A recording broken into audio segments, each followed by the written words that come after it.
41번. 고로에서 슬래그의 성분 중 가장 많은 양을 차지하는 것은? 일반적으로 슬래그 성분하면 CaO, SiO2, 그 다음에 Al2O3, FeO 등등등이 이렇게 있습니다. 그래서 이 중에서 가장 많은 것이 CaO가 가장 많죠. 왜 그러냐면요. 우리가 염기도를 따질 때 염기도는 SiO2분의 CaO가 되겠죠. 그런데 이 고로 슬래그가 염기도가 한 2 정도 됩니다. 1.5에서 2 정도 돼요. 그러면 1.5에서 2라는 얘기는 CaO가 SiO2보다 1.5배 내지 2배 정도 많다는 얘기죠. 그러니까 CaO가 가장 많은 거죠. 그래서 여기 보면 CaO, SiO2, Al2O3 이렇게. 그래서 요거와 요거가 두 개가 가장 많고 이때 CaO가 가장 많다는 거죠. 42번.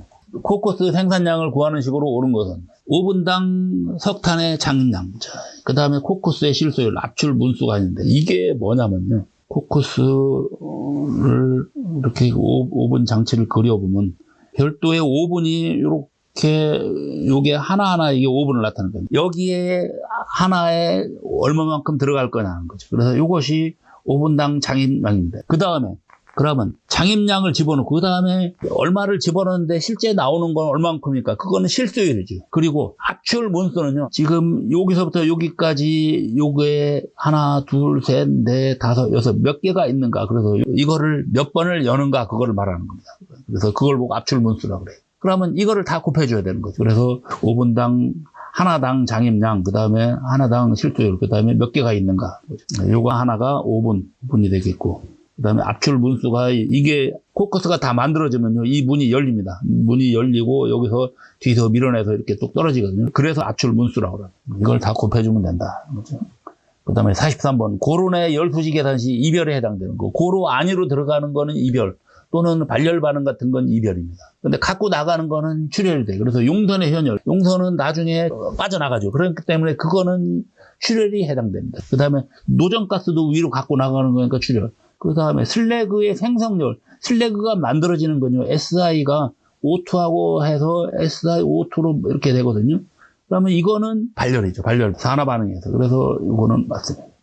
이별과 출혈이 이렇게 있습니다. 그래서 슬래그의 생성열은 이별인데 슬래그의 현열 그러면 보통 현열은 갖고 나가는 거기 때문에 이런 거는 출혈에 해당돼요. 이게 또 현열도 헷갈리는 게 있습니다. 예를 들어서 송풍현열, 송풍현열은 바깥에서 안으로 들어오는 거죠. 그래서 그거는 이별이에요.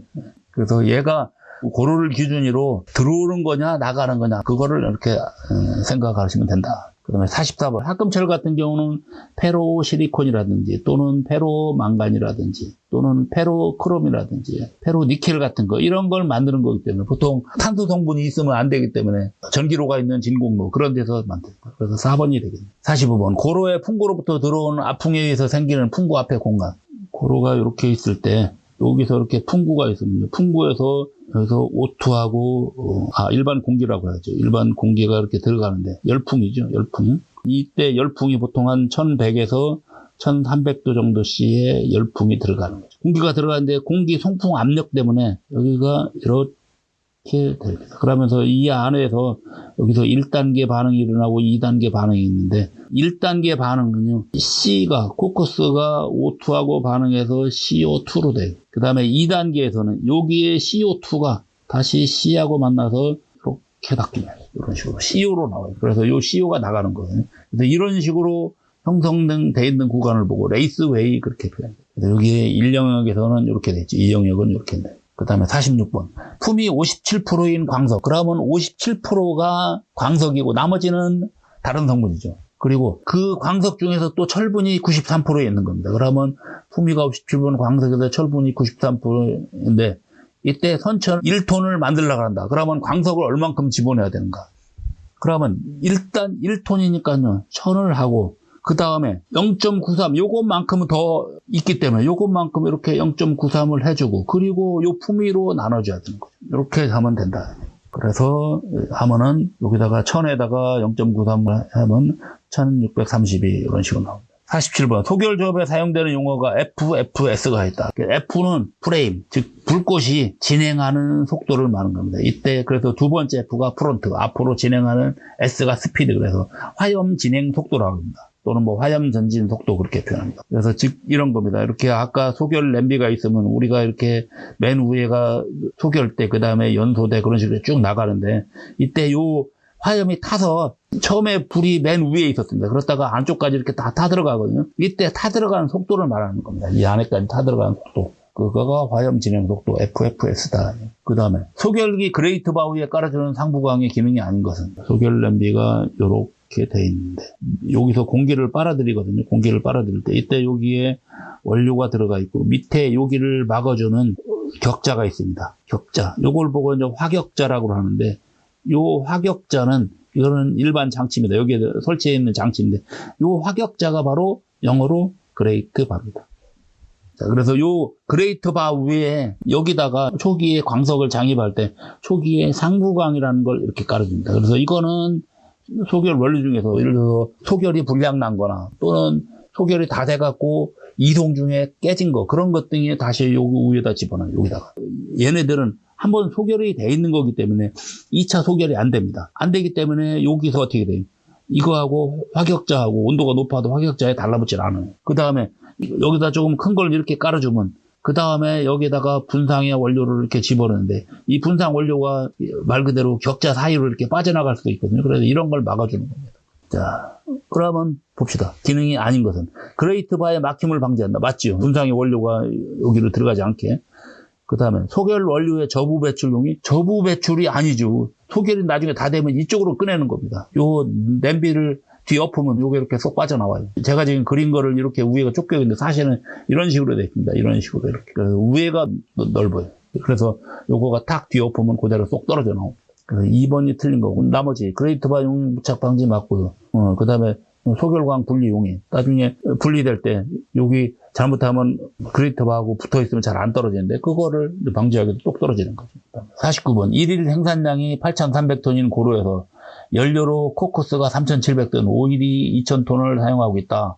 이 고로의 출선비는 단 고로의 내용적은 3,900이다. 그러면 생산량을 내용적으로 나눠주는 겁니다. 그러면 이거하고 이거는 아무 필요 없는 거예요. 괜히 들어가 있는 겁니다. 헷갈리기 위해서. 그래서 8,300을 3,900을 나눠주면 된다. 그러면은 2.13 이렇게 나옵니다.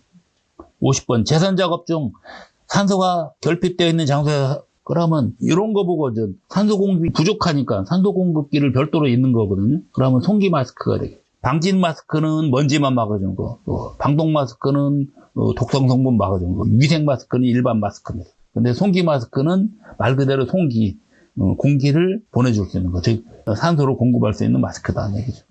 51번 코크스 강도는 어떤 강도를 측정해요? 낙하 강도라고 했습니다. 그래서 낙하했을 때 얼마만큼 깨지는가? 그러면 충격 강도가 해당합니다. 그래서 보통 코크스나 소결광 같은 경우 충격 강도를 한다. 그 다음에 52번 선철 중에 실리콘을 높게 하기 위한 방법이 아닌 것은, 선철 중에 실리콘이 높아지면요, 이렇게 되면 이거는 용도가 저런 겁니다. 주물용이에요. 주물용이 있고 제강용이 있습니다. 선철은 주물용과 제강용인데 주물용은 주물 공장으로 가는 거고 제강용은 그 전력 공장으로 가는 겁니다. 그래서 강을 만들기 위해 가는 거고 이거는 더 직접 주조하기 위해 가는 거예요. 이때 요거의 차이점은요, C하고 SI의 차이입니다. C하고 SI가 이거는 많다. 여기는 C하고 SI가 적다. 그래서 이렇게 SI가 주물용으로 만들기 위해서 SI를 높이려면, 그러면 어떻게 합니까? SI를 높이려면 염기도도 낮아져야죠. 염기도가 낮아진다는 얘기는 SiO2가 많다는 얘기거든요. 그래서 SiO2가 많아야 SiO2가 이것이 분해가 돼서 이것이 SI로 들어옵니다. 그러면 1번에 염기도를 높게 한다. 이건 아니죠. 염기도를 낮게 해야 됩니다. 그 다음에 노상 온도를 높게 한다. 맞아요. 노상 온도가 높아져야지 이것이 분해돼서 이렇게 들어오는 거고. 그 다음에 규산분이 많은 거. 규산이니까 SiO2가 많은 거죠. 맞지요? 그 다음에 광석 비율은 적게 하고 고온 통포는, 그래야 온도를 높게 하는 거죠. 맞습니다. 그 다음에 53번. 파이넥스 조업 설비 중 환원로. 파이넥스는 분상의 원료를 그냥 쓰는 겁니다. 일반 우리가 고로 조업에서는요, 분광석을 소결 과정을 거치고, 그 다음에 그 석탄을, 코크스를 만들어서, 그리고 이거 소결광하고 코크스를, 이거를 고로에 장입을 하게 돼 있거든요. 근데 파이넥스는 이거를 그냥 그대로 쓰는 겁니다. 그래서 이거 같은 경우는 환원로에서 요 광석을 환원을 시키고, 그 다음에 용융로에 거기서 태워서 석탄을 태워갖고 그래서 용해를 시키는 겁니다. 그러면 환원로에서 반응이 하는 것은 2번이 되겠네요. 이거는 용융로에서 반응입니다. 그래서 우리가 환원로에서는 환원 반응만 일어나는 거고 용융로에서는 산화 반응이 일어나는 거예요. 산화 반응. 그래서 이거는 산화 반응이기 때문에 이거는 용융로다. 그 다음에 54번 고정탄소를 구하는 식. 이거 아까 우리 문제 이런 거 있었죠. 예. 거기서는 직접 계산하는 거였는데 여기서는 이제 식으로 물어보는 거니까. 그래서 고정탄소는 100%에서 불순물을 빼갖고 다 더해서 빼야 되는 거죠. 그러면 1번이 되겠네요. 55번. 소결 설비에서 점화로. 아까 소결 설비가 이렇게 있으면 여기에 원료를 장입하면 맨 위에다가 분코크스를 넣어줍니다. 맨 위에다가 분코크스를 넣어주고 여기다가 불을 붙이는 거예요. 이때 불 붙이는 것이 바로 점화로입니다. 즉 우리가 예를 들어서 옛날 시골 어른들이 피던 담뱃대가 있습니다. 곰방대 담뱃대 길게 이렇게 돼서 여기다가 담배를 집어넣고 위에서 이렇게 불을 붙입니다. 그래서 점화로 뭐 일종의 라이터 같은 거죠. 라이터로 이렇게 불을 붙이는 겁니다. 그래서 이런 점화로의 기능으로 오른 거다. 이거는 말이 조금 이상하네요. 소결 원료에 착화하는 거니까 이거 1번이 더 정확하네요. 원료 표면에다가 요 끝에 요 표면에다가 착화하는 게 이게 맞네요. 그냥 소결 원료에 착화하면은 위치가 정해져 있지 않기 때문에 이거는 조금 말이 조금 들립니다. 그래서 요 1번이 더 정확한 것 같습니다. 1번이 정확한 표현입니다. 원료 표면에다가 제가 이렇게 분코크스를 깔고 여기서 표면에서 이렇게 적화한다고 했으니까요. 1번이 더 정확한 말입니다. 요거는 조금 말이 애매합니다. 56번. 코크스가 과다하게 첨가되었을 때 일어나는 현상이 아닌 것은 여기 소결 조합을 할 때 코크스를 집어넣어야 코크스가 이렇게 타면서 온도를 올리거든요. 소결광의 생산량이 증가한다? 이거는 아니죠. 코크스가 많이 들어갔으니까 광석은 적게 들어가죠. 그러니까 생산량은 감소하죠. 그러니까 틀렸습니다. 그 다음에 배기가스 온도 상승한다. 맞죠. 코크스가 많이 타니까 온도가 높아지죠. 그러다 보니까 소결광 중에서 이게 FeO 성분도 많아지고 그다음에 소결광이 아까 요 그레이트 바에 부착하기도 한다는 얘기죠. 온도가 너무 높아서 그런 겁니다. 그다음에 57번. 선철 중에 이원소가 많이 합의되면 유동성을 나쁘게 하고 노상 부착물을 형성시키므로 특별히 관리해야 될 것. 티타늄입니다. 그래서 티타늄 같은 경우는 아래쪽으로 이렇게 노상 아래쪽으로 이렇게 깔아놨습니다. 근데 이거를 이렇게 노상에 깔아앉아갖고서는 이거를 이용해서 노 바닥이 조금 침식이 됐을 때 이때 일부러 TiO2를 집어넣으면은 여기가 깔아앉아서 그쪽으로 코팅 역할도 할 수 있습니다. 58번. 소결용 집질기로 사용하는 사이클론. 자, 사이클론이기 때문에 원심력이죠. 그래서 원심력을 이렇게 돌아갈 때 가벼운 건 바깥으로 무거운 건 안쪽에 남아있는 거죠. 그렇게 해서 제거하는 게 바로 원심력을 이용하고. 그 다음에 59번. 고로 조업 시 바람구멍의 파손. 풍구가 파손되는 원인은 고로가 이렇게 있을 때 여기서 풍구가 있는데 이때 가장 큰 원인은요. 여기 용융물이 흘러내릴 때 이런 거에 직접 달 때 또는 여기 있는 광석이 이렇게 떨어져서 때릴 때 이런 것도 있습니다. 자, 그래서 틀린 것을 보면요. 첫 번째, 슬립이 많을 때, 슬립이 많다는 얘기는 아까 조금 전에 제가 얘기한 거 이겁니다. 여기 있던 광석 같은 것이 이렇게 뚝 떨어져서 그런 것이 이제 슬립에 의한 거. 그 다음에 회분이 많을 때, 회분은 SiO2와 Al2O3가 주성분이에요. 그러다 보면 슬래그가 이런 것이 많을 때, 이럴 때는 이렇게 여기에 걸려있는 이런 거 보고 걸림이라고 하는데, 걸림 또는 행잉이라고 그러는데, 이런 행잉이 잘 일어납니다. 그러면 걸려있다가 나중에 뚝 떨어지는 거예요. 이게 슬립이거든요. 슬립 또는 드롭 그렇게 표현합니다. 이런 것이 이렇게 낙하 현상에 의해서 깨지는 겁니다. 그러면 회분이 많을 때도 맞습니다. 그 다음에 송풍 온도가 낮을 때, 송풍 온도가 너무 높을 때예요. 송풍 온도가 낮을 때는 그냥 천천히 그냥 저절로 천천히 내려옵니다. 그래서 송풍 온도가 너무 높다 보니까는 요 위에 부분에 가서 이렇게 걸려 있다가 이런 것이 많이 나옵니다. 그 다음에 코크스의 균열 강도가 낮을 때 이것도 맞습니다. 균열 강도가 너무 낮다 보니까 그러면 쉽게 분산이 돼서 반응이 너무 활발해져서 온도가 높아져요. 그래서 여기에 3번은 틀렸다. 송풍 온도가 높을 때입니다. 낮을 때가 아니라 높을 때. 그래서 고로 온도가 너무 높으면 이런 현상이 일어난다. 60번. 벨레스 구동장치를 고열로부터 보호하기 위해 냉각수를 순환시키고 있는데 정전됐다. 그러면 아까 고로가 있으면 고로 위에서 이렇게 장입을 할 때 장입을 하는 장치가 벨레스 장입 장치인데 이 장입 장치도 여기도 열이 있기 때문에 이거 냉각을 시켜야 되는데 만약 물이 안 들어온다. 그러면 당연히 강제 공냉을 해야죠. 물 대신 공기를 집어넣어야 돼요. 그러면은 2번이 되겠네요. 질소가스를 공급해갖고 공냉을 시켜야 돼요. 이상 마치겠습니다.